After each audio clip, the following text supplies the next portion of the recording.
Hello, I'm Randall Carlson, and welcome to Squaring the Circle, episode number 15.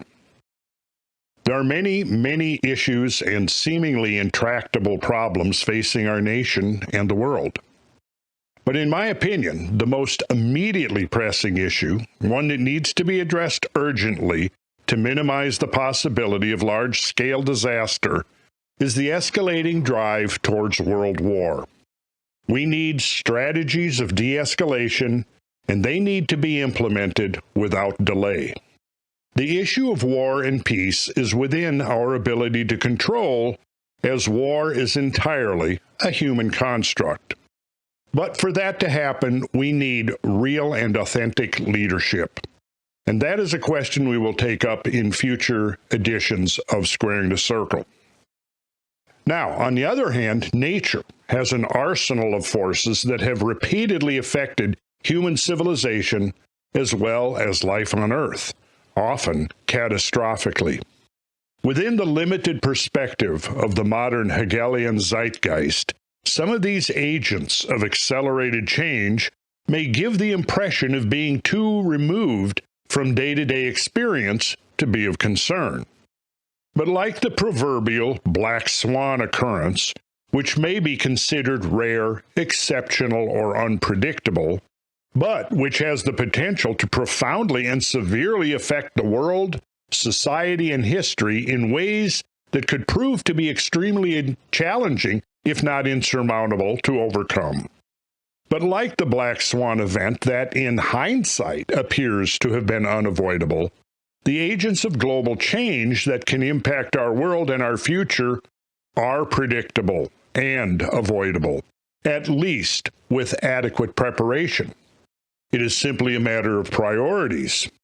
As small minds jockey for control of planetary resources, and their minions obsess over things utterly trivial and inconsequential, there are larger forces at work that will determine the long-term survivability of civilization. Let's always keep in mind the admonition of the great historian Will Durant, who said, quote, "Civilization exists by geological consent, subject to change without notice." Our success as a civilization comes down to one thing: our state of mind. It is essential that we encompass the long view in our thinking, recognizing the big picture of our world and its place within the cosmos. If we refuse to be dumbed down by the instruments of secular power, we might just succeed in ascending to the next stage of human civilization. The essential attitude is summed up in the words of the 6th century BC philosopher Lao Tzu, who said this: "When men lack a sense of awe, there will be disaster." So with that in mind, let's adjourn to the command and control, and we'll take a deeper look into the factors of which we need to be cognizant.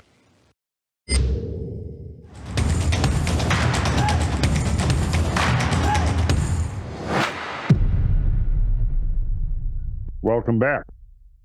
So to continue our discussion about the cosmic environment in which our planet is embedded, we're going to talk a little bit more about asteroids. Now, asteroids are mostly in a belt that falls between Mars and Jupiter. We'll look at a little bit of the history of that here, and then we're going to discuss some of the times that asteroids have made near misses of Earth. And there's been quite a few of them, actually, since I started keeping track of this back in 1988. So let's begin by defining asteroids, okay? So an asteroid is a minor body, an object that is neither a true planet nor a comet, that orbits within the inner solar system. They are rocky, metallic, or icy bodies with no atmosphere.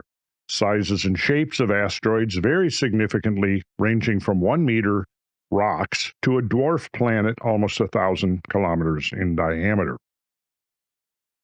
Okay, so let's look at the first asteroid ever discovered. Giuseppe Piazza at the Palermo University discovered this asteroid on New Year's Day in 1801. He named it Ceres, and considered, as it says here, considered by some to be a dwarf planet. Now, if you look at this, you'll notice it's quite spherical. So there's an important concept here in that as you get a mass accumulated and you get more and more mass, the gravitational attraction between the particles within that mass will tend to cause the mass to take a spherical shape. Because it is well known in physics that any shape other than a sphere is going to require more energy to maintain that shape. So when you get enough gravity, it starts causing any mass to try to achieve the lowest amount of energy necessary to maintain a shape. So once you get to the size of an object about roughly here, as you can see, this is 583 miles in diameter, you're now getting enough mass to cause it to cohere and to form a spherical shape. When we look at the next object, which is Pallas, which was the second asteroid discovered, you'll notice here its average diameter is 318 miles. And you'll notice that it is assuming kind of a spherical shape, but it's still distended and distorted from being the sphericality, if you will, of Ceres. You see that? You see how much more like a sphere Ceres is, okay, than Pallas. This one was discovered by Heinrich Wilhelm Olbers in 1802. It is the third largest asteroid in the solar system. Okay, the next one that we're going to look at is Juno, and it's the third asteroid discovered on September 1st, 1804, by Carl Ludwig Harding, and it's the second largest asteroid in the solar system with a mean diameter of 254 plus or minus 2 kilometers. It's 157 miles. Now notice in this artist's conception here of it, how it's even further distended from a spherical shape. You'll notice as the asteroids get smaller, the ability to maintain a shape that deviates from the sphere will increase. So, and then up here in the left, we've got showing the orbital parameters of Juno, and Juno is the green here, and you'll see here that it just brushes by the orbit of Mars. The purple orbit is Jupiter, and like most of the Apollo asteroids, as they're called, it orbits the sun in that zone between Mars and Jupiter. Vesta, and you'll see here that Vesta is the fourth asteroid discovered on March 29th, 1807, also by Heinrich Wilhelm Olbers. It's the second largest asteroid in the solar system with a mean diameter of 326 miles. And you can see this particular image was created July 24th, 2011 by the Dawn spacecraft from a distance of 3,224 miles. It also, if you could see the whole asteroid here, you can see that it's trying to attain a spherical shape, but it just doesn't have quite enough mass to overcome the cohesiveness of the structure itself, causing it to settle into the shape of least energy requirement, which is the sphere. Okay, so in the next slide, we'll see here that this is the sizes of the first 10 asteroids to be discovered compared to the Earth's moon, which is the big gray circle. All of them to scale, and the objects are left to right. The dwarf planet Ceres, right? Then Pallas, Juno, number 4 is Vesta, 5 is Astraea, 6 is Hebe, 7 is Iris, 8 is Flora, 9 is Metis, and 10 is Hygeia. The scale is 10 kilometers per pixel on the original image, though not necessarily on the reproduction here. But this gives you kind of an idea of the size of the larger asteroids out there in that belt between Mars and Jupiter. I'm going to pause for just a minute to talk about our partners over at Shippo, who may save you a significant amount of headache in your day-to-day business. We sell a variety of geometry tools and models, like our beautiful platonic solids here at Randall Carlson LLC. And when it comes to managing shipping, e-commerce, and returns, we've been using Shippo for over 4 years now, and we're very pleased with their service. Shippo's interface is intuitive, the primary order page is easy to navigate, and we have enjoyed stellar technical support. If Shippo can help you with your needs, please use the code below to partner with a great company while supporting our work here at Squaring the Circle. Thanks, and now back to the show. Let's look at the evolving census of near-Earth objects, in this case asteroids. And as we saw, 1801 was the first asteroid discovered, Ceres. And in 1898, the first asteroid ever seen approaching Earth was Eros. And in 1932, the first asteroid ever seen that crossed the Earth's orbit was given the name of an Apollo-class asteroid that crosses the Earth's orbit. By 1970, about 30 near-Earth objects, or NEOs, are known. Okay. By 1990, that census has risen to 135 near-Earth objects. And by 1999, the last one that I had a date for when I created this slide, which was probably not long after 1999, you had at least 400 NEOs were known by the end of the century. The current estimated, and this is probably still 5 or 6 or 7 years old, current estimated number of near-Earth objects larger than 1 kilometer in diameter, about 1,500 of them. Okay, let's just look at a few more that have been discovered. This is an interesting one, Bennu. It's an example of a carbonaceous asteroid discovered on the 11th of September, 1999. It has an equatorial radius of 926 feet. And you can see here, it's a very interesting, it's likely a rubble pile asteroid. You can see it's a whole lot of debris and stuff that seems to have coalesced. Here's the asteroid Eros with a long axis dimension of 21 miles. But you can see here it's much smaller than Ceres and Pallas and so on. And it now has the privilege of maintaining a shape that's far removed from sphericality. And this is much, much larger than the asteroid that is hypothesized to have struck the Earth 66 million years ago and wiped out the dinosaurs. Okay. The next one we're going to look at is asteroid Ida, and it has its own moon. A little, we might call it a moonlet. It was discovered September 29th, 1884. It was the second asteroid visited by a spacecraft and the first known to have its own moon. Long axis, 37.15 miles. Okay. So this is much, much larger than the asteroid that struck the Earth at the KT boundary 66 million years ago, which had a diameter of about 6 miles. So an asteroid this size striking the Earth would be pretty much a planetary killer. It would cause extreme mass extinctions, perhaps on the scale of the Permian-Triassic mass extinction of 250 million years ago, when 90 to 95% of all life, both marine and terrestrial, on Earth was wiped out.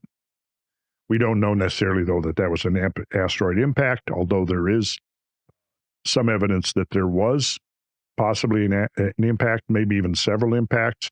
And there's also evidence from the extrusion of the Siberian traps, one of the gigantic basaltic lava plateaus on the planet that occurred right around that same interval, around 250 million years ago, and probably extruded enormous amounts of sulfur dioxide and other toxic compounds into the atmosphere and would have caused severe acid rain, acidification of the oceans, and so on. Okay, so our next one, at Takawa, asteroid 25143, and you can see there that it's an example of a rubble pile asteroid, about 1,100 feet long on its axis. Now, if something like this were to come in and to collide with the Earth, it would almost certainly fragment or disintegrate upon approaching the Earth. And what you would get is not an impact from a single object, but you would get multiple impacts. It would lead to more of a rather than like a single bullet, more like a shotgun blast. You can see here this one was discovered just recently, 1998, asteroid 25143 Itokawa. Okay, and then we have asteroid Vesta, and it was discovered March 29th, 1807. It's the second most, I think we already maybe talked about this one, but anyways, it's a different photograph. So you can see one of the interesting things is the asteroids themselves have been pelted by other asteroids. So that suggests a rather interesting and violent history to many of these objects that are now circling the sun out there in that trans-Martian orbital belt between Mars and Jupiter. Okay, the next one, asteroid Psyche. Asteroid Psyche was discovered March 17th, 1852. We don't have great photographs of it, so I just used an artist's depiction, which is pretty much what it looks like. And it has two tremendously large craters on it that it's perhaps possible, you see this escarpment here, it's possible that one of these impacts literally caused the spalling of these outer layers to just disengage and go into orbit. It's a metal-rich asteroid with a mean diameter of 140 miles. So we're discovering, and there's going to be future podcasts about this, the amount of resources that are available in the asteroids is truly, truly astronomical. And that's something that's, in my opinion, worthy of discussion. Now, we have had several episodes of Squaring the Circle where we've been talking about the Tunguska impact up in Siberia. If you haven't seen those, please review those, because there's important lessons to be derived from the details of that particular impact. We know, just for recapping, that it had the force roughly of about a 15 megaton hydrogen bomb, which is right in the ballpark of the largest hydrogen bombs ever tested by the United States. Also, as a result of an explosion of that power, it utterly decimated over 800 square miles of old-growth taiga forest. You'll get if you go back and review those particular episodes, you'll get the full picture and all of its extraordinary details. What this next slide is going to do is going to show you the size of the Tunguska object on the left compared to asteroid 2001 YB5, about which we will talk more about later, because it is one of the potentially dangerous asteroids that have been identified by astronomers. So on the left now, you're going to see the size of the Tunguska object, and then on the right, we'll see asteroid 2001 YB5. I will mention that the year number that precedes the letter number designation is the year that it was discovered. So here we go. Now, you can see obviously that an asteroid of this size would have tremendous destructive potential were it to strike the Earth. And unlike the Tunguska object, which was a smaller object and less dense and most likely very friable, it came into the atmosphere and exploded roughly 5 miles up above the Earth's surface. It was probably not a solidly coherent object, so it may have fragmented into many pieces just prior to its final detonation. But you can see here that 2001 YB5 is many times bigger. And an object of this size, of YB5 striking the Earth, it could wipe out an entire, in areas, let's say, roughly the size of the state of Pennsylvania or Georgia. And I'm talking about complete destruction. And it would have, if you recall from getting into our Tunguska discussion, there were global consequences. There was a global response to that impact, even to the point where there was turbulence in the atmosphere over America. There were white nights, as they were called, where people could read outside at night at midnight because the sky was so lit up. And there's several different theories for that. It might have been small particulate ice almost like an ice layer. It may have been gaseous from the ion tail that would have preceded Tunguska as it's coming in, because Tunguska was probably part of a comet. And we'll get back to that when we talk about in our episode where we're going to be talking about comets and meteor streams. All right. So now what I want to do is I want to get into talking about the phenomena of near misses. Now, when we talk about near misses on an astronomical scale, it could be anywhere from, a few thousand miles from Earth's surface up to several million miles.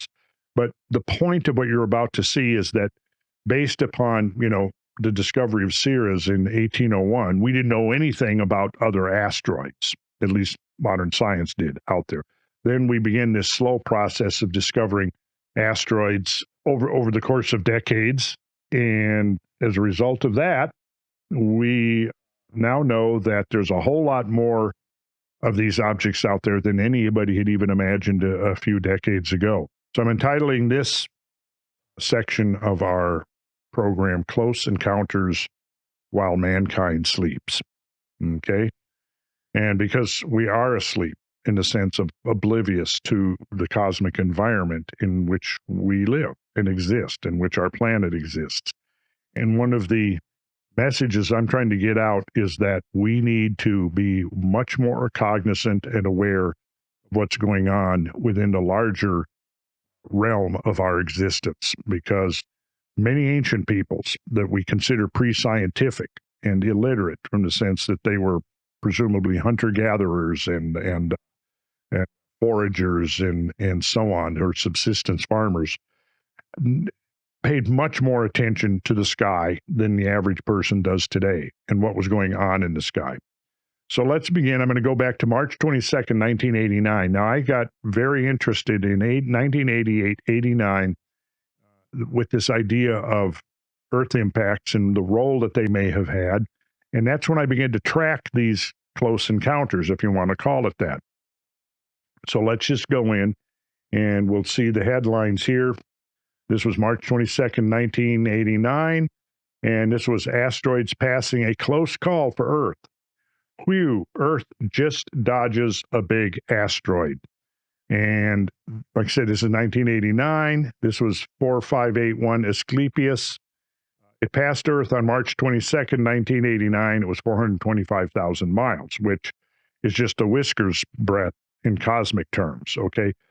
Approximate explosive yield upon Earth impact, this would be about 600 megatons, one this size. Now, let's see, we have the diameter of that one. Let's see, that's another one. So Asclepius, I don't have the diameter here, but I do have the explosive yield, 600. So that means that if we go back from there, backwards, if I'll take those 600 megatons and divide it by 15, the number of megatons, so that's about 40 times more explosive than the Tunguska, which then means that it was about roughly 40 times the volume of Tunguska. Now, not diameter, but volume. Now, here's something you need to keep in mind. One of the things that influences how much destructive potential an object has when it strikes the Earth is going to be its density, right? Like, for example, if I was to throw a snowball at you that's going to be about 1 gram per cubic centimeter in density, and it hit you, yeah, if it hit you in the face, it probably would be uncomfortable. It might sting a little bit. But if I was, let's say that snowball is the size of a baseball. Well, now if I take the same size object, the size of a baseball, but it's cast iron, and I throw that at you and it hits you in the face, you're going to feel that a lot harder, aren't you? Now, halfway in between, let's say, a snowball and a piece of cast iron would be just a typical rock you might pick up alongside of a creek. You wouldn't want to have me throw a rock the size of a baseball at you and hit you in the head either. It would cause a lot of damage. So kind of think about that. That's kind of a loose analogy to kind of give you the idea that when we're now talking about energies released by potential impacts, and we're using Tunguska as our yardstick, bear in mind that Tunguska was a low-density object. And so the asteroids, typically like a carbonaceous asteroid, is going to be about 3 to 4 times as dense as the Tunguska object, which was almost certainly a piece of a comet, right? So if we just scale up from Tunguska in terms of just sheer energy yield or explosive yield, we're going to be very, very conservative because we're talking about asteroids here that could be metallic asteroids that are going to be very dense, or we might be talking about stony asteroids, which are still 3 to 4 times as dense as Tunguska. So I think you get what I'm saying here. So I kind of use Tunguska as a yardstick because that's something that actually happens. We've documented it. It happened within historical times. You know, science has made numerous studies of it. So I kind of use that as a yardstick. Now, one of the scientists who was looking at this object, Asclepius, he said, "It can come this close or closer in the future," said Henry Holt, the Northern Arizona University astrogeologist and astronomer who discovered the object in photographs taken March 31st. Then he goes on to say, "Sooner or later, it should collide with the Earth, the Moon, or Mars," he said in a telephone interview. Bevan French, a scientist with the National Aeronautics and Space Administration, said that if an asteroid this size hit Earth, the impact would be equivalent to the explosion of 20,000 1-megaton hydrogen bombs. That's pretty powerful. That would be enough to totally wipe out civilization. That would be more than an all-out nuclear war, and we would be toast. Dr. French, an expert on large space objects in NASA's Solar System Exploration Division, said in an interview that such an impact would create a crater 5 miles to 10 miles wide and perhaps a mile deep. That's a big hole in the ground. But then he goes on to say that landing in the ocean could be even more destructive. Depending upon the depth of the water, the angle of entry, and size and speed of the object, it could create huge waves several hundred meters high. Waves that large could sweep over coastal areas, causing widespread destruction. So several hundred, let's just do 200 meters. That would be a tsunami over 600 feet high, making as it made landfall. Okay, let's go on. So this was March 22nd, 1989. Now let me also mention that this is by no means a fully comprehensive. This is to give you the idea. I've not tried to document every single near-Earth object and near miss that has happened since 1989. So again, we're on the conservative side. So let's see here. August 25th, 1989. Giant asteroid makes close pass by Earth. Asteroid 1989, PB, also known as 4769 Castalia, is a potentially hazardous asteroid of the Apollo group. This is meaning that it crosses Earth's orbit. It is approximately 0.87 miles in diameter, or 4,600 feet.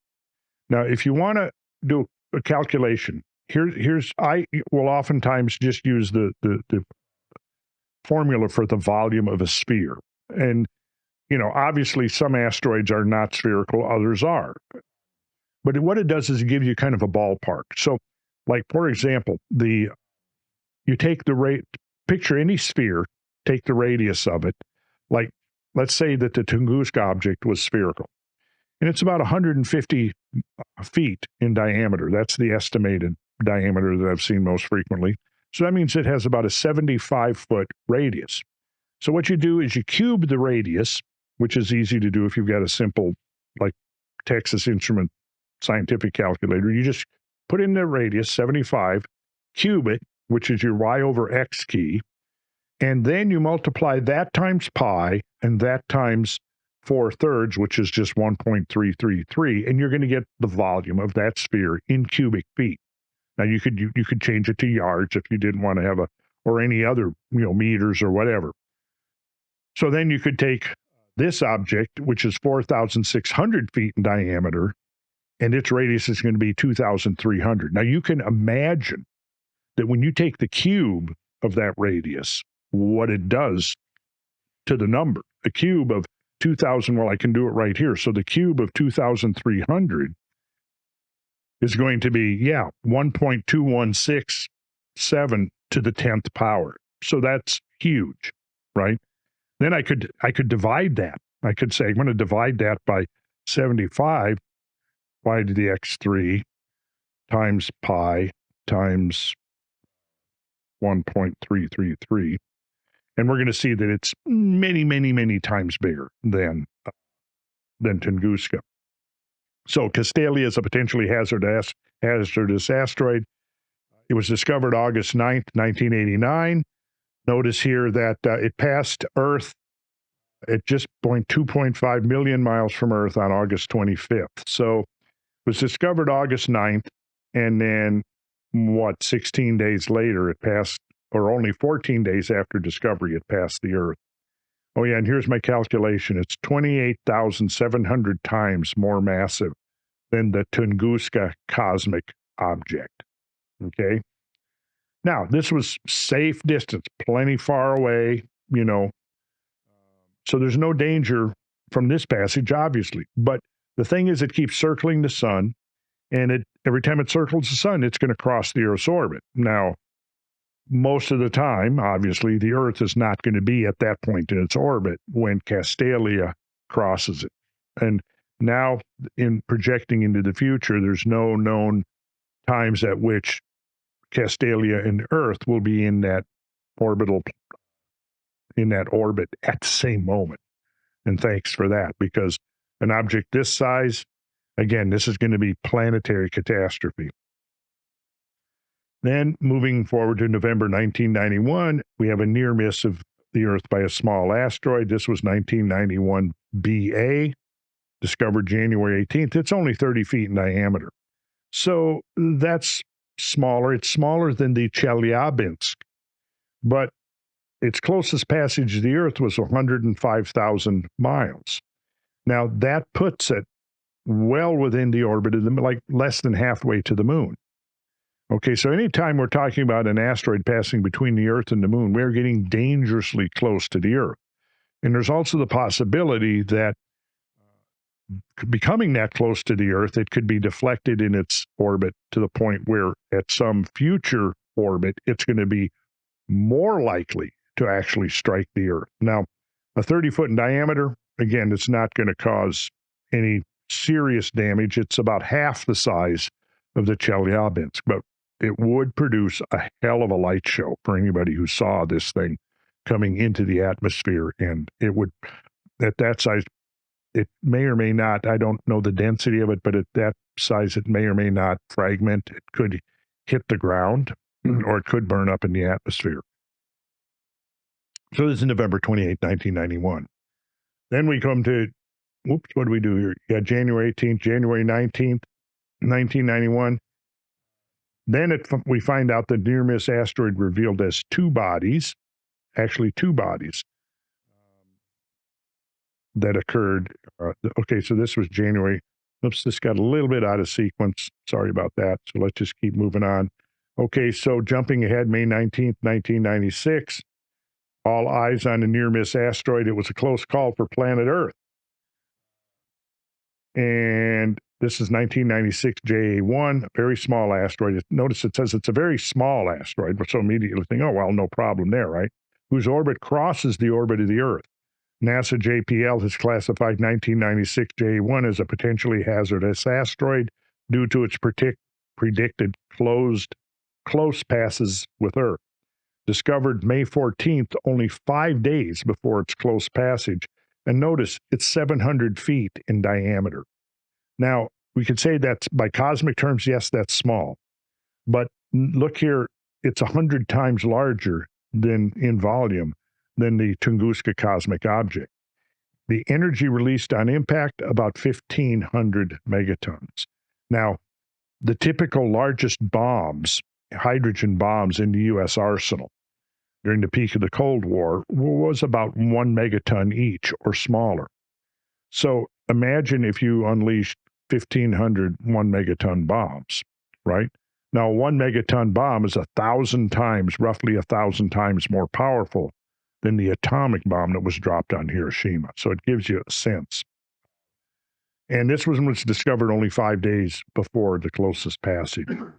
Okay, 1998, asteroid August 10th, 1998 was asteroid 1998 ML14. Now it was past 1.6 million miles from the Earth, which is a nice, comfortable distance. However, it crossed Earth's orbit just 18 hours before Earth was at that point. So let's see, it was discovered June 24th, 1998. And here we go. Asteroid 1998 ML14 is a stony asteroid classified as a near-Earth object of the Apollo group and a potentially hazardous asteroid. Approximately 1 kilometer in diameter. Discovered June 24th, 1998. So in the journal Astronomy Now, Jonathan Tate, science reporter, is commenting on something which I find very interesting. At midnight, Greenwich Mean Time, on August 10th, 1998, ML14 crossed the orbit of the Earth at the exact point that the latter had occupied only 18 hours earlier. Had ML14 reached that point at 6 a.m. the previous morning, an area the size of France would have been totally devastated by 6:05. Most of the world's vegetation would have been in flames by 8 o'clock, and 30 to 40% of the human race would have been dead or dying by late October. So, yeah, we can say that, 1.6 million miles. Oh, yes, that's safe, doesn't plenty far away from the Earth. We don't need to worry about it. But like it said here, 18 hours, if the orbit of the Earth had crossed that point 18 hours earlier, this is what would have happened. This was 1998 ML14. Then a study was released on June 22nd, 2000. It was a headline, "Study Raises Number of Dangerous Asteroids." A new study estimates 900 large asteroids cruise orbital superhighways where they someday might strike Earth, causing widespread death and destruction. Yet so far, astronomers have found only 40% of the big space rocks, each at least 0.6 miles or 1 kilometer wide. Now, this is 24 years ago, right? June 22nd, 2000. We'll see how far we've come in our understanding in the last 24 years, because we know now it's much more than 900 large asteroids. And here's the thing. If you're talking about generally the consensus among astrogeologists and astronomers and others who look at these kinds of events is that 1 kilometer is kind of the threshold. 1 kilometer and up, you're talking about serious global consequences. Climate change that would last for 2, 3, 4, 5 years or even more. Widespread destruction of certain regions of the Earth. Economic repercussions that could last for years. Because for one thing, the dust and the soot from the fires of an impact like this thrown into the atmosphere could cause serious global cooling, say, for example, on the scale of the 1815 eruption of Tambora, which caused the following summer, the summer of 1816, to be the year without a summer, right? And an impact could produce the same kind of a consequence. And what you would then have is that, a lot of people would survive. Most of the Earth's population would survive an impact of a 1 kilometer object in the immediate aftermath. The problem is that the secondary consequences would last for years. And with the cooling of the climate that would occur as a result of an impact like that, you would have repeated crop failures. And that is going to lead to famine.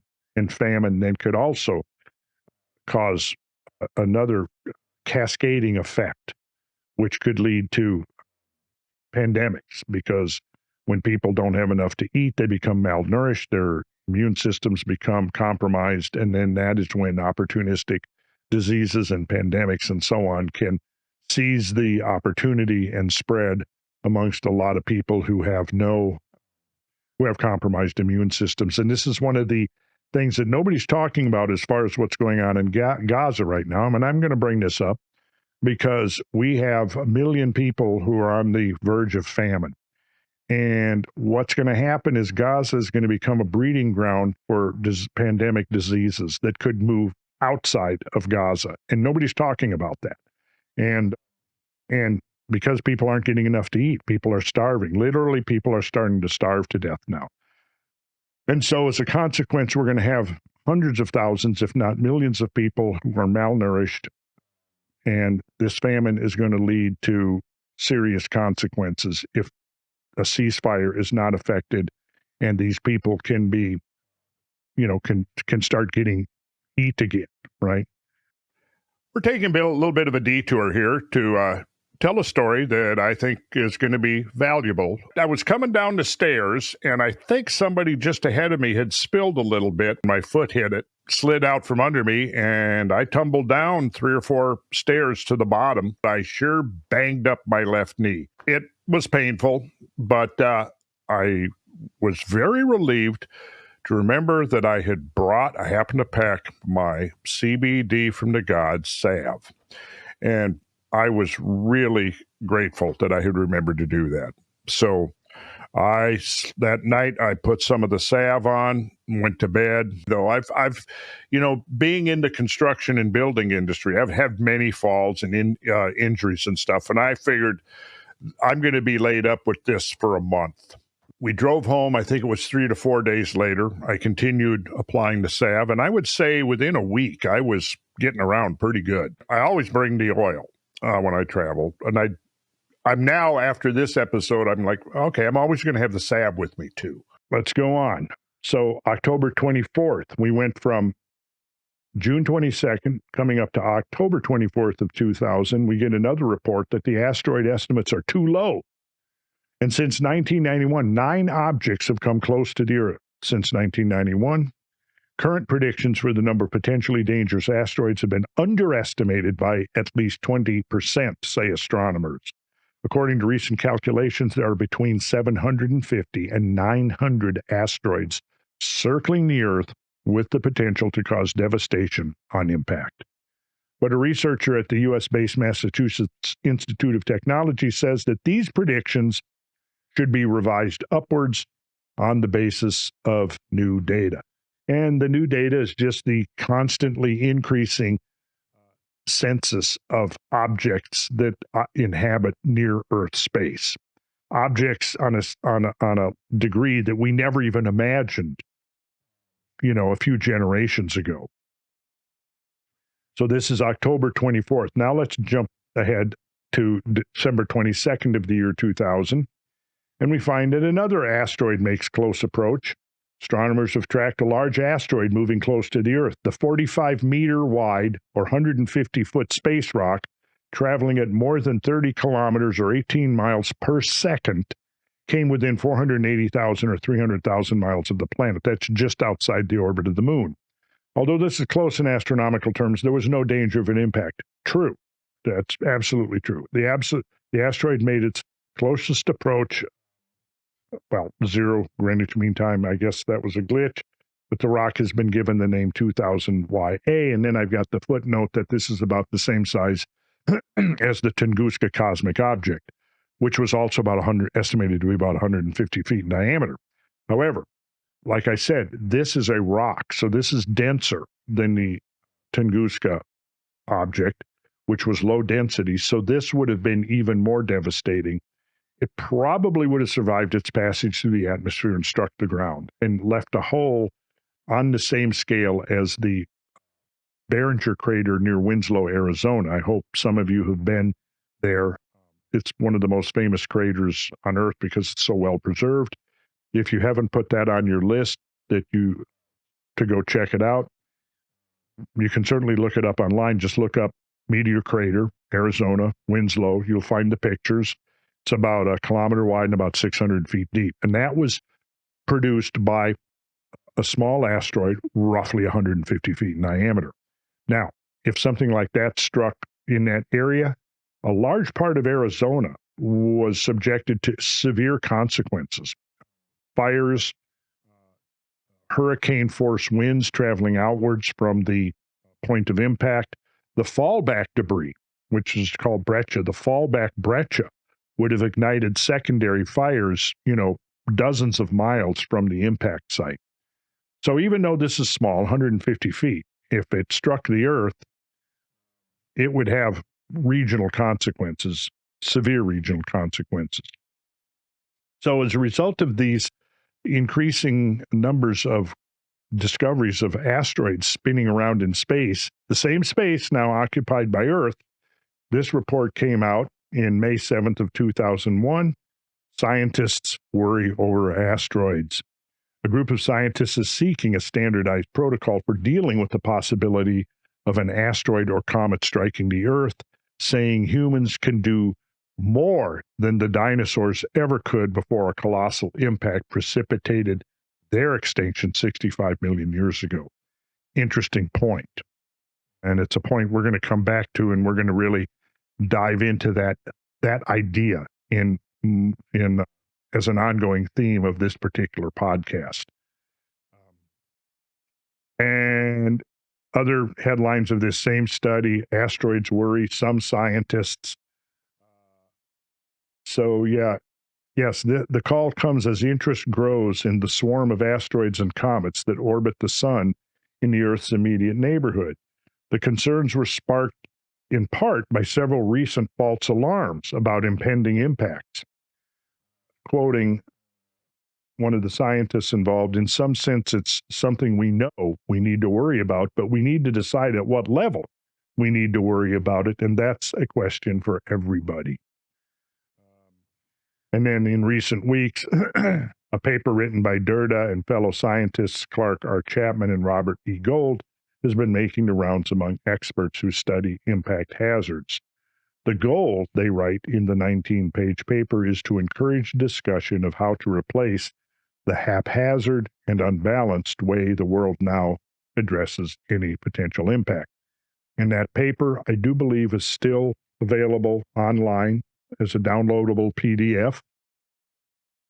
This is the comet asteroid impact hazard that it was just referring to, this report that came out in February of 2001.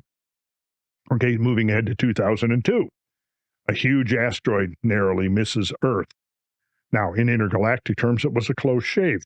An asteroid capable of causing widespread devastation narrowly missed the Earth on Monday, although the nearest asteroid came to Earth was 390,000 miles. Had it arrived 4 hours earlier on its journey around the sun, it would have scored a direct hit. The asteroid, measuring 300 meters, almost 1,000 feet, almost across, and known as 2001 YB5, passed Earth at 7:37 a.m. For a moment, it was less than twice as far from Earth as is the moon. And here's the thing: scientists were unaware of its approach until a month ago, when it was spotted by the American observatory dedicated to tracking near-Earth objects. Now, they rightfully insisted there was never any danger of a collision with Earth, but they warned that the asteroid was one of up to 400,000 small NEOs up to 1,000 meters wide that could strike the Earth with little or no warning because of the absence of an adequate early warning system. Okay.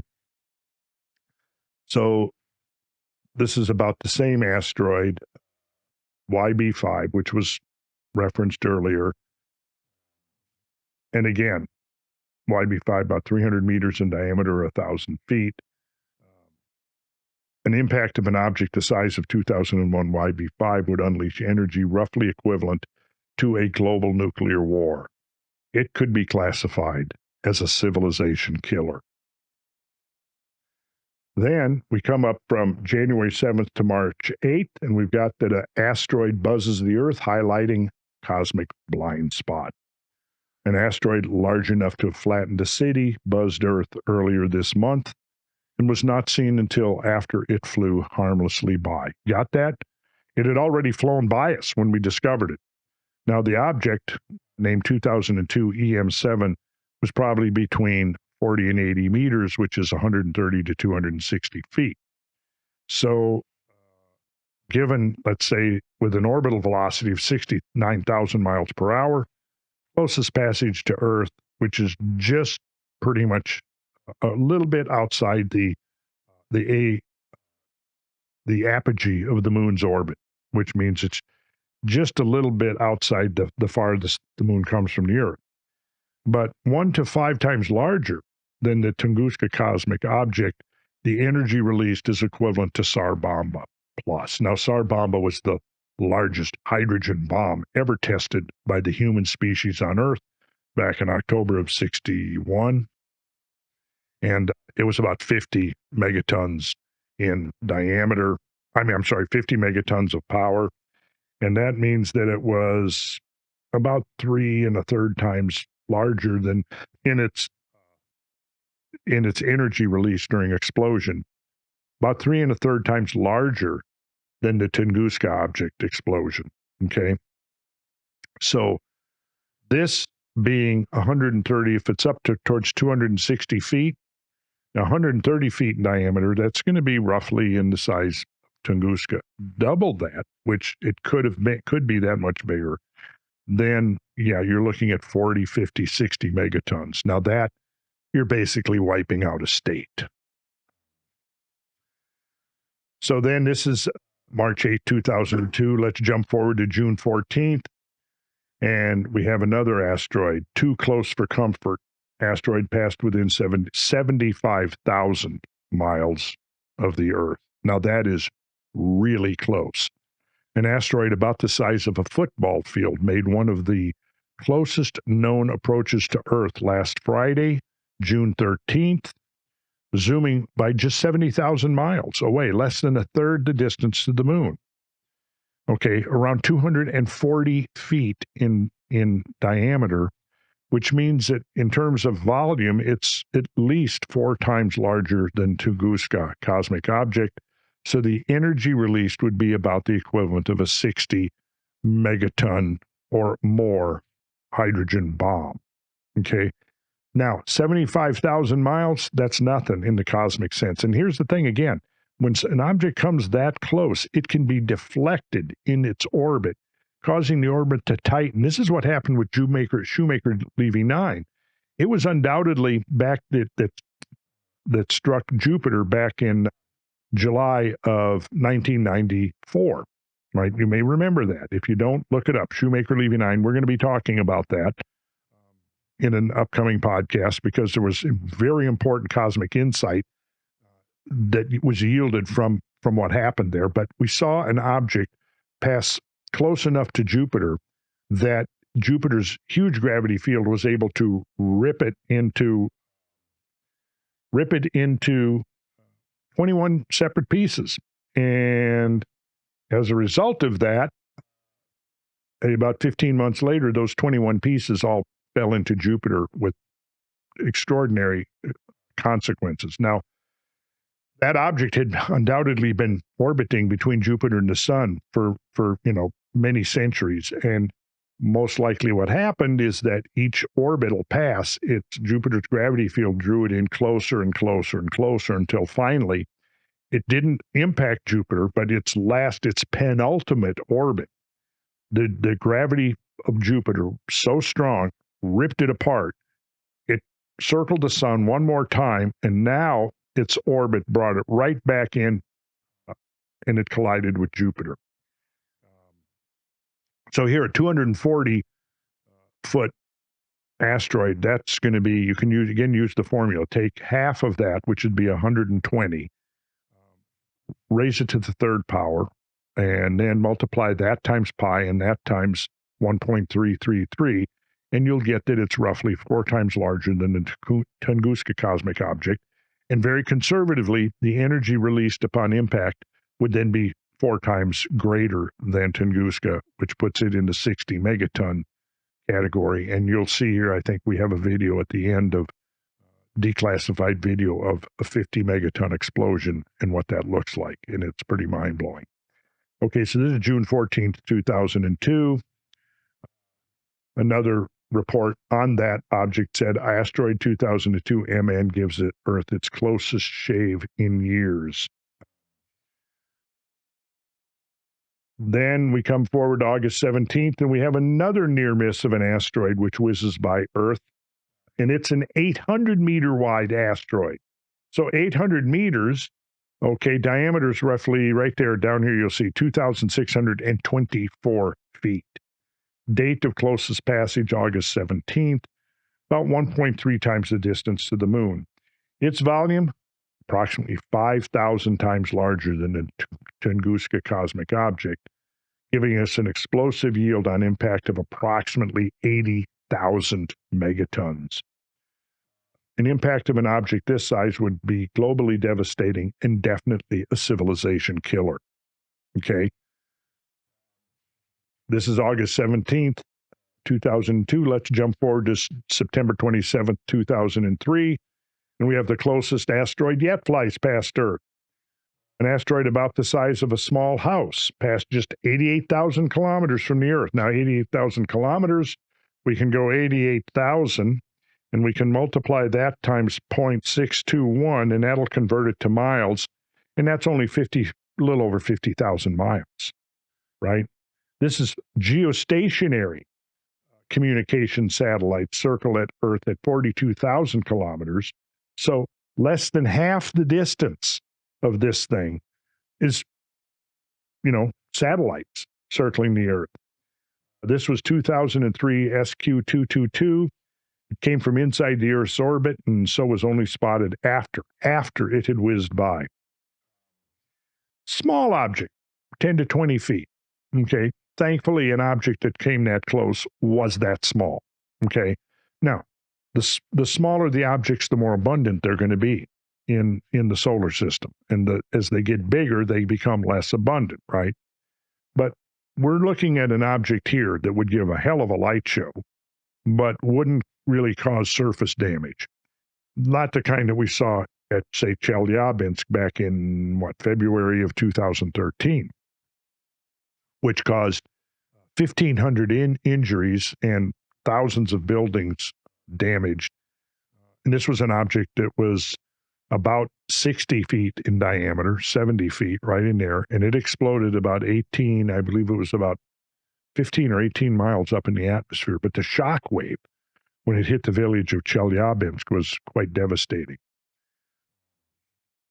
So then, February 24th, 2004, we had this. Earth almost put on impact alert. Astronomers have revealed how they came within minutes of alerting the world to a potential asteroid strike last month. Some scientists believed that on the 13th of January, that a 30-meter object, later designated 2004 AS1, had a 1 in 4 chance of hitting the planet within 36 hours. Now, it turned out that subsequent observations showed that it was going to be a safe miss, but nonetheless, for a little while, it looked like this object could strike the Earth. Now, this is 30 meters in diameter. So what this does is this puts it roughly midway between Chelyabinsk and Tunguska. So again, if this happened to over a populated area, you could have tens of thousands of casualties, okay? Because Tunguska, again, luckily it happened in a very remote, uninhabited part of the Earth, the old-growth taiga forest up in Siberia. And so it didn't produce all kinds of casualties. However, if a Tunguska object struck the east coast of the United States, yeah, that would be like dropping a hydrogen bomb. And you would probably have hundreds of thousands, if not a few million casualties, and 5 to 10 times that many injuries. This object, halfway between Chelyabinsk and Tunguska. So then, as a result of these ongoing near misses, we had another study. Near misses raise rocky questions, just, as they should. And as it said, this is the one, January 14th, could have been a bad day for George Bush, as the president was preparing to announce America's return to the moon. Now, this was, keep this in mind, 20 years ago, hey, we're going to return to the moon. But no, attacking Iraq was far more important than going to the moon, so we didn't have the funds going to the moon because we had to get embroiled in Middle Eastern wars based upon fake data, but we won't talk about that. Anyways, he was almost asked to deliver a very different message that the Earth could be struck by a devastating asteroid within 24 hours. So astronomers have revealed that during a 9-hour crisis the night before Mr. Bush's speech, they believed there was a 1 in 4 chance an asteroid would hit the planet in 36 hours. Now, even though, like it said, the clouds parted, they were able to recalculate the orbits, it's still, again, as it should have, it raised questions about our preparedness. So this is February 22nd. Fast forward to less than a month later to the next March 19th, and we have asteroid soars past Earth, oh, so closely. 100-foot diameter asteroid. So again, this is getting bigger than Chelyabinsk, not quite as big as Tunguska, but it passed only 26,500 miles above the southern Atlantic Ocean. It was the closest recorded encounter between Earth and an asteroid, said Stephen Chesley, an astronomer at NASA's Jet Propulsion Laboratory. And then we move on to 2004. If you expect to be alive on April 13th, 2029, you can look forward to an asteroid watching party across 3 continents like nothing the world has ever seen, because this is going to be the close passage of Fate. Is it Phaeton? A large asteroid is going to come very close to the Earth in 2029. Now, it's not going to hit the Earth, but the question is will that close passage deflect it in its orbit enough that one of the next go-arounds, it could, in fact, hit the Earth? We'll come back to that one in a minute, but we're going to jump forward again. I'm skipping a few years just because there's so much we can't report on all of it. But we're going to jump forward now to January 29, 2008. Large asteroid zooms past the Earth with an estimated diameter of 829 feet, passed within 344,000 miles, about 1.4 times the lunar distance, on January 29, 2008. And at 829 feet, let's say 830 feet, that's going to be a radius of 415 feet. So that's going to be, again, many times more powerful than the Tunguska object of 1908. Many times. This is January 29th. Now let's jump forward a couple of months to March 2nd, 2009, and we see asteroid dodges Earth by near miss. An asteroid about the size of the one that leveled more than 800 square miles of forest in Siberia in 1908 just buzzed by the Earth. It was discovered February 27th, only 3 days before its close passage, which occurred on March 2nd at a distance of only 39,500 miles, roughly in the range of Chelyabinsk asteroid. Now as we're discovering, there are a lot of those out there about that size. Now, I'm going to jump forward again a couple of years to November 8th, 2011, a near miss of asteroid 2005 YU-55. Was discovered December 28th, 2005. It passed Earth November 8th, 2011 at a distance of 201,000 miles inside the orbit of the moon. Mean diameter, 400 meters, which is right at 1,400 feet. So do your calculation. That's your radius of 700. So if you're so inclined, multiply 700, raise it to the third power. Just on your calculator, you'd put in 700. You'd hit the y to the x key 3, and then you're going to go times pi and times 1.333. Now, this is the volume for a cube. Then you can divide that by put in parentheses and divide that by the radius of Tunguska, and you'll get a rough scale. This is about 800 times larger by volume than the Tunguska cosmic object.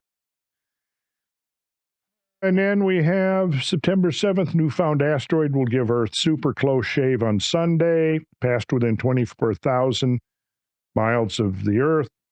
50 to 82 feet in diameter, again, about the size of the Chelyabinsk asteroid.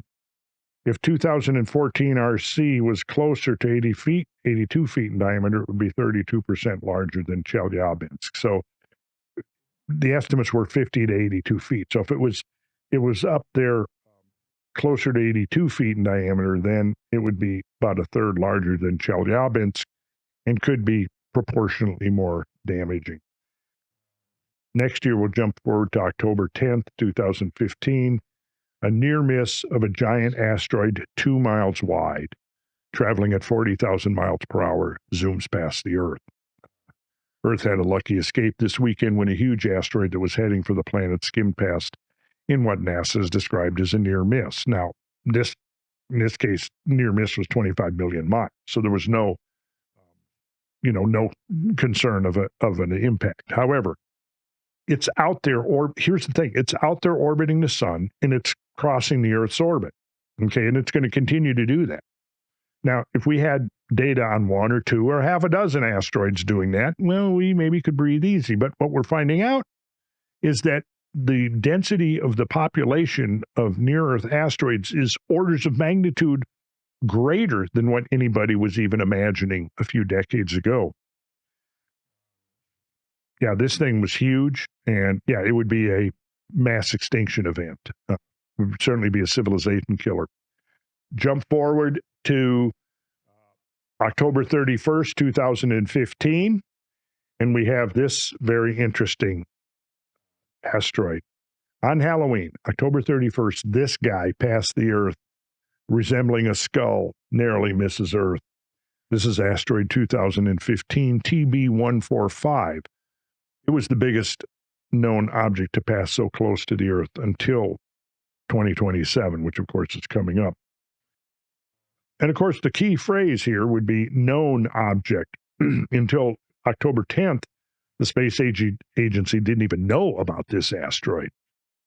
More attention was on asteroid 2009 FD, which passed within about 4 million miles of Earth on October 29th. So get that. 2 days apart, two large asteroids are seen zipping through near-Earth space. One of them looks like a effing skull, and this was on Halloween. It's interesting. 302,000 miles, that's just outside the orbit of the moon.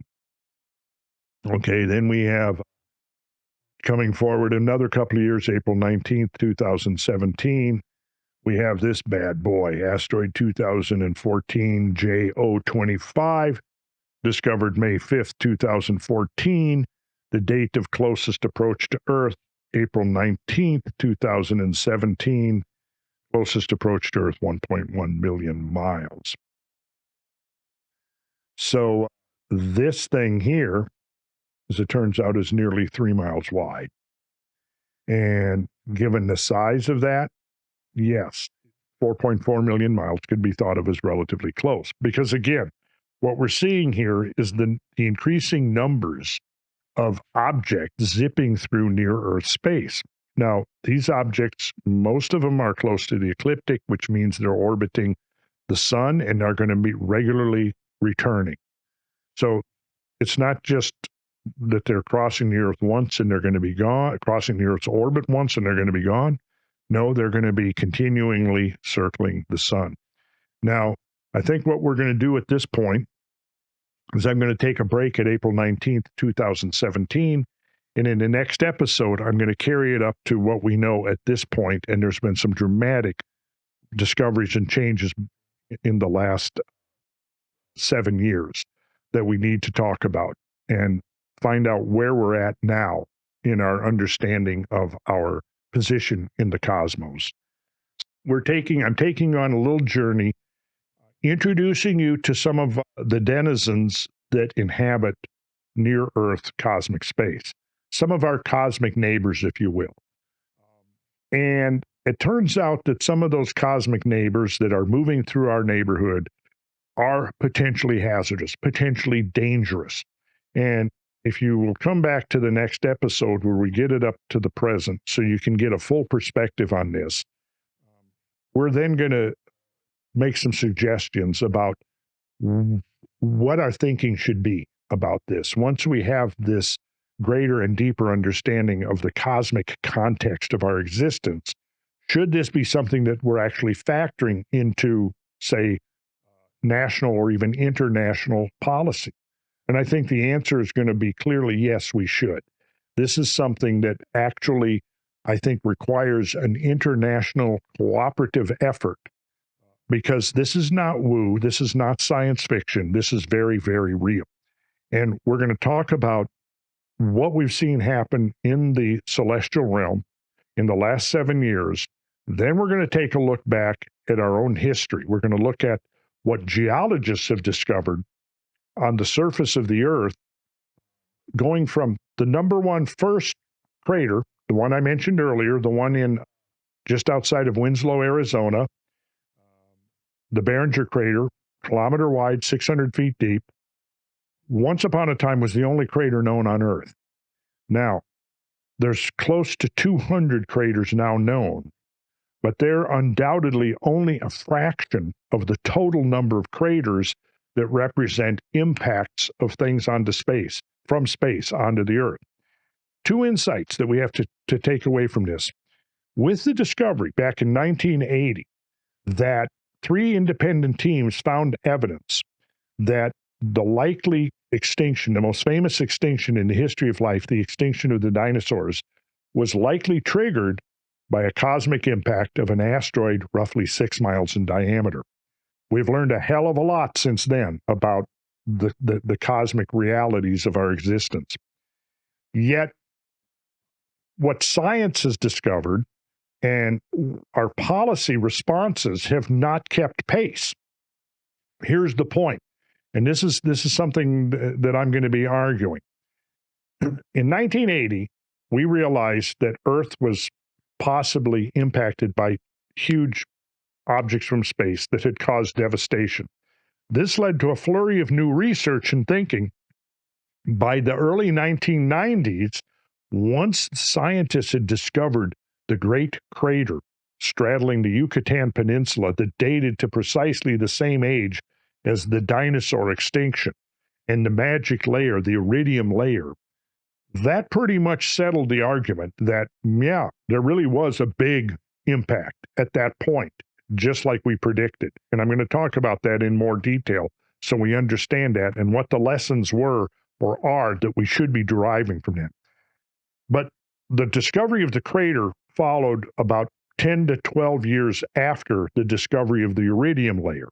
With the discovery of the crater, it became apparent that, yes, this is very real. Now, interestingly, right around that same time, 1992, the Intergovernmental Panel on Climate Change released its first report on anthropogenic climate. And what we see is, in the aftermath of that and the whole global warming scenario, we see that almost all the attention got diverted away from catastrophism in Earth history onto this idea of anthropogenically induced climate change. And that became the dominant discussion about global change. That became the dominant factor in global change. The idea of impacts, which was really beginning to take hold in scientists' mind, going, this is very real and this is a real threat. This is not sci-fi. That kind of got shunted off to the sidelines, right? Well, I'm saying now that it's time to bring it back and discuss this again, because as you'll see, what I'm going to be presenting to you in the next episode should convince you that, yes, it is real. Yes, we need to be thinking about it. Yes, we need to factor it into policies that we pursue from here on out. And also, one of the implications is that we're going to do a hell of a lot better preparing and knowing how to respond to an event like this, if not preventing it altogether, if we cooperate internationally. Yet there are factions within our own government who feel that their goals are going to be reached by perpetual war, by demonizing other countries and making any kind of dialogue or diplomacy or cultural or scientific exchange impossible. And this is something we need to be talking about. And I intend to talk about this on Squaring the Circle, because the fact of the matter is that one small impact is way more dangerous to our future and our children's future than a contrived enemy that is being made for political and economic gain by our own government. So I'm going to leave it there for now, but we're going to pick up this thread of discussion in the next episode, and I hope you come back for that, and we'll see you there. Thank you. I'm Randall Carlson, over and out.